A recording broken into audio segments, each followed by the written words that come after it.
Hello everybody, welcome back to Planet Coaster 2, I should say, not Planet Coaster. Continuing our Cedar Fair Six Flags Park. Starting off with a bang, putting in a racing coaster here. Inspired by Racer at Kings Island. This was on the Steam Workshop. I just looked up Racer and it came up. Starting off here with the pathing, so our exit bridge off the ride. Moving on to our cues, our lines, I should say.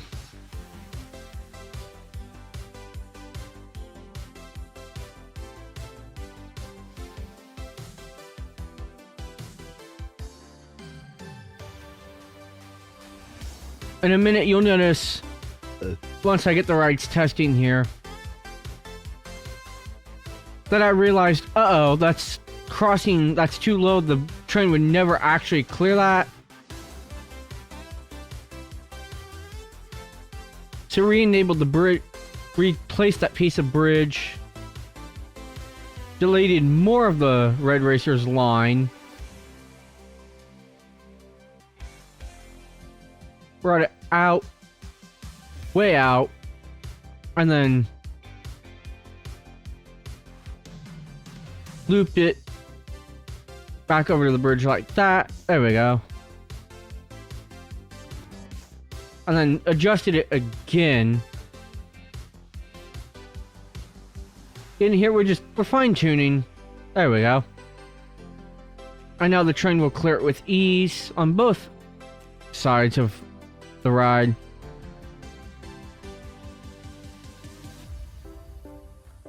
Now right here you'll see I move on to our B&M Hypercoaster. It's tall, it's fast. Plenty of airtime moments in the ride.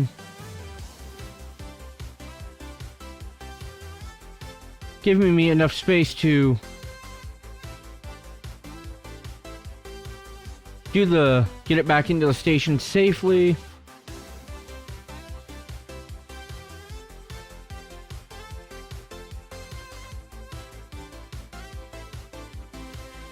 Working on that lift hill.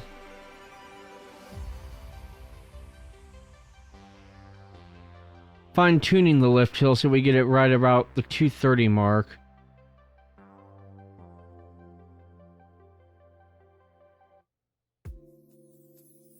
Shortening.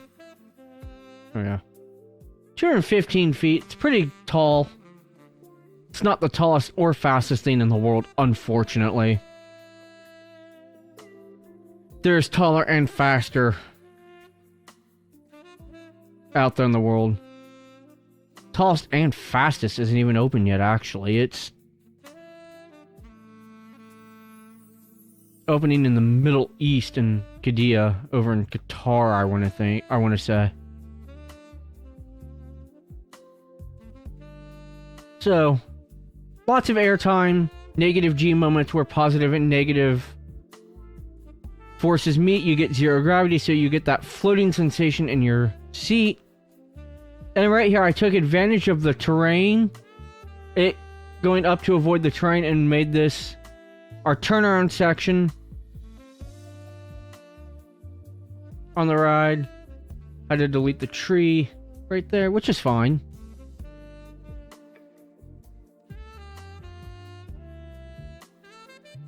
Right here, you'll see it pulls up into our mid-course brake run that I shortened in terms of height. Again, turning that acceleration down because we don't want it to slow way down. We want that there, so as you'll see later in the video shortly, that just is allowing me to run 3 trains on the coaster so we can allow more riders on at the same time. That's all that is. That's just a safety thing so we can run more than one train. So essentially, what I've done is I guess it's confusing, but there's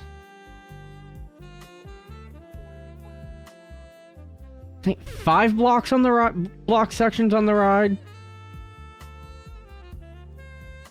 So there's the station, the lift hill, off the lift hill to that mid-course that you saw me place, and then the final brake run, which starts with a block brake. So once it clears that, it won't stop on the mid-course brake run. And then me adding our holding blocks for the ride.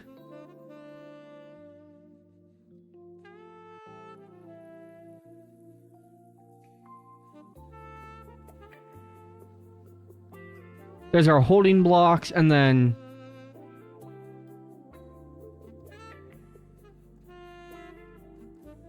so there's our brake run. So this is just a single train test to ensure that A, the coaster is going to get around, and B, this will also allow me to fine-tune the brakes, get the braking right.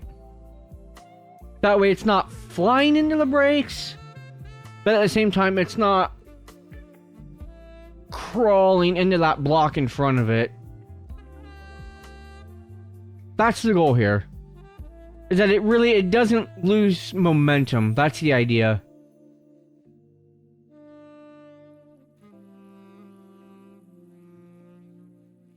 Okay, that could have been a little smaller, but again. So now you see how it flew into that corner. Obviously, this is footage is sped up. So now I know, okay. The brakes are not strong enough. So now we test it again, and see how it works.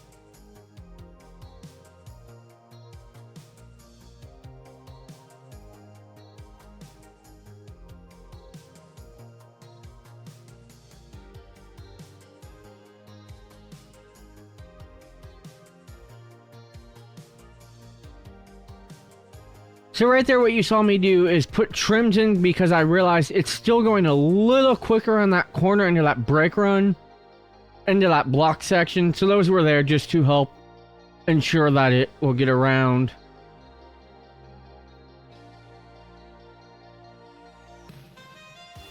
Still on single train. That just allows me to fine tune it better.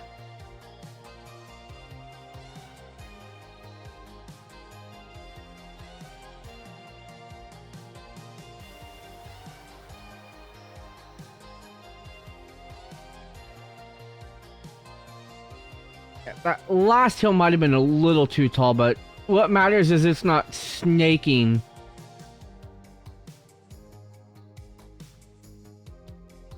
Into that holding block. So there we go. Checking all of our stats, make sure it's okay. It is. This is where I put it on block section. So now it's on 3 trains. Placing our entrance. Realizing the station is not how I want it, fixing that so it's entry left, exit right, and lining the stations, lining the exit and the entrance up with each other relatively, and testing again. So we moved on from that. Here's me. So right here, I'm giving myself a really long path so I can add rides and things. Basically, the length of this kind of main path right here.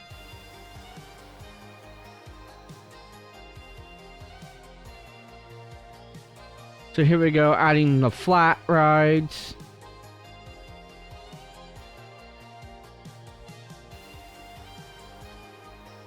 So this is the Sunflare ride. This is basically a giant swing ride that I'm putting here. So this is your Star Flyer, essentially.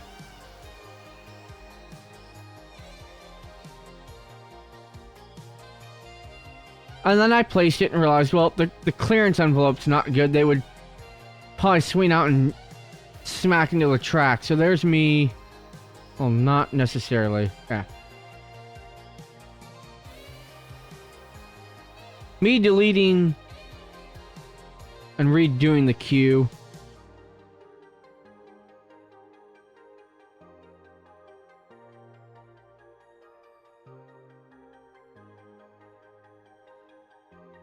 Giving it a nice long line again, because you never know how popular the ride might be.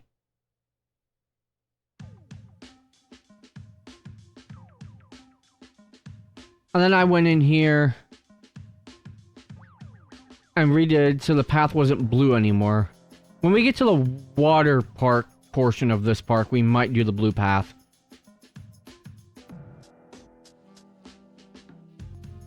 One at 12 in width.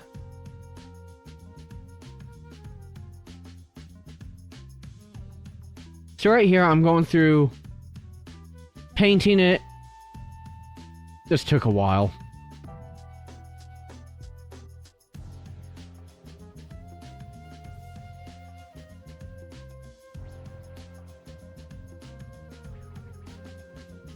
Doing those Cedar Fair colors is basically what I'm doing.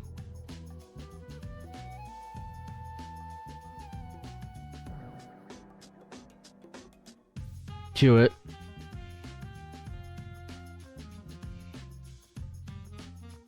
Realize, oops, didn't do it very well. There we go. And then I didn't like how it was close, so up and personal with the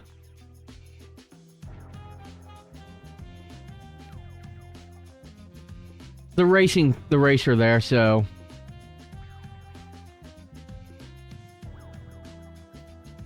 deleting all that queue line again. And then moving the ride like that, and then rebuilt the line for the ride.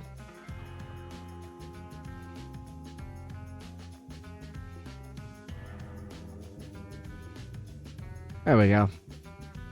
So that's the Starflyer done. Get it testing. I'm gonna go back to the front of the park. Add another flat ride. So right here, this is the drop tower, which I wound up not putting there. I wound up putting it right there. Put the exit right up on the path. Adding the... Basically, rinse and repeat with the rides is what it came down to.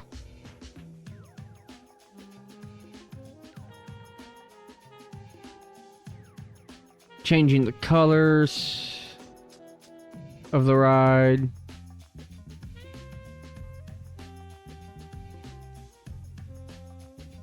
Giving it the Cedar Fair colors. There we go. Kind of went with more of a black and yellow. Black and yellow, black and yellow design right there.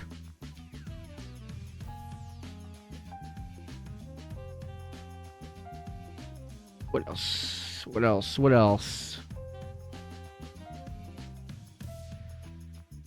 So now we've moved on to just installing some basic path lights. That way when it is dark out, people can see where they're going, because we want that. Alright, I'm going to stop talking for a minute and we'll let the video roll.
Alright, so now I'm back.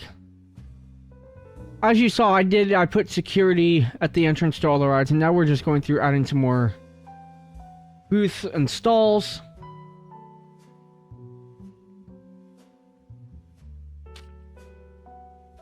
All your food and beverage stations.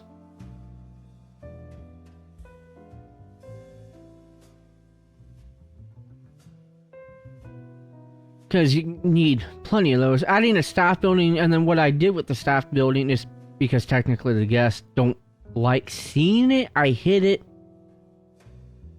behind like the restaurant and all that. Eventually we'll go in and I'll actually put like walls or something to help hide it. Going in here, adding our line for the coaster. Again, could never be too sure how popular it's going to be. So, I'd much rather have a long line and it be popular and that line overflow versus not popular and just have a really long queue.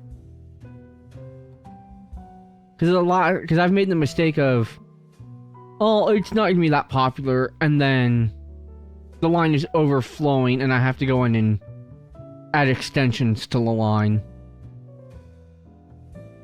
So there we go. I turned its testing off because I know it's running okay. Putting that security guard at the entrance. And just adding cameras here.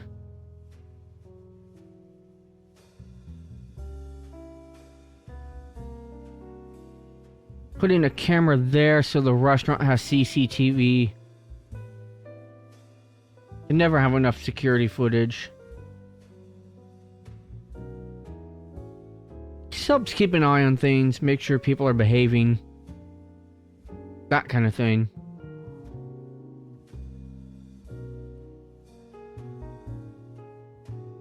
I don't know. Ah, here we go. So now, gone back to our entry area, which we built in the first episode, which does look amazing, I have to admit. And then I've gone, and what I'm doing here is I'm going in, adding, you'll see, I add picnic tables and umbrellas over them. So people eating in this area of the park have a place to sit. Going in, just click, click, click with the umbrellas. Next to the fountain package, which is kind of nice, some nice ambient noise.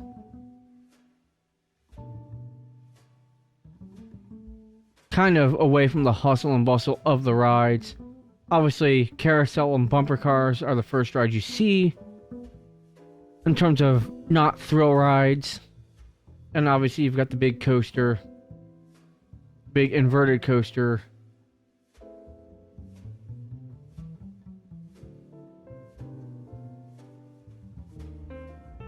Off to the right hand side as you walk in. Just giving some of the ride lines some shade structure just to, you never know with Mother Nature, keep people out of the sun and or the rain for that matter.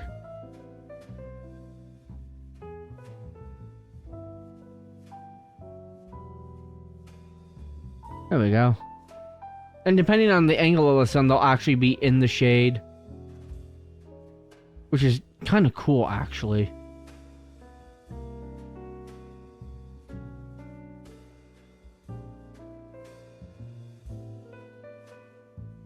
There we go. Some more shade areas. Adding some more rides.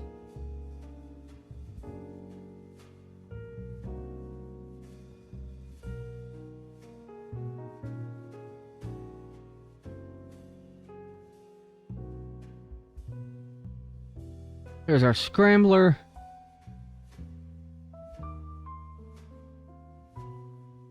Adding our exit road, adding our line, and then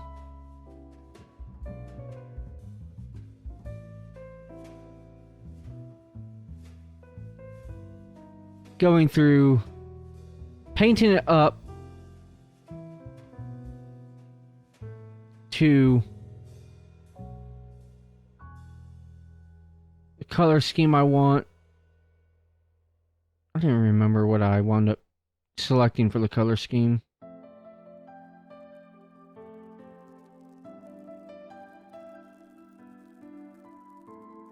There you go.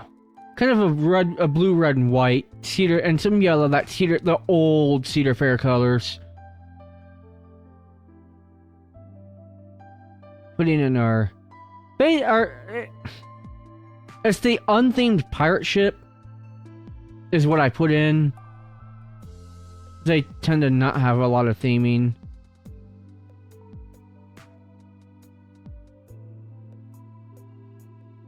Went in, changed all the colors.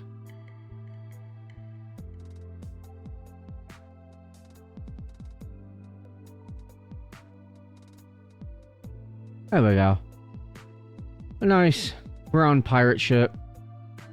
Kept the water things blue. Keep it on theme. And then I did something unique with the pirate ship. Once I tested it. Here we go.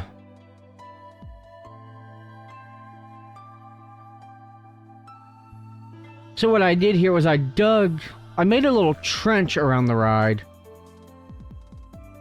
And filled it with water so you get the illusion that the pirate ship's on like this little island kind of thing. I thought that was kind of cool myself. There we go. Something like that. And then like everything else, continued to kind of fine-tune it.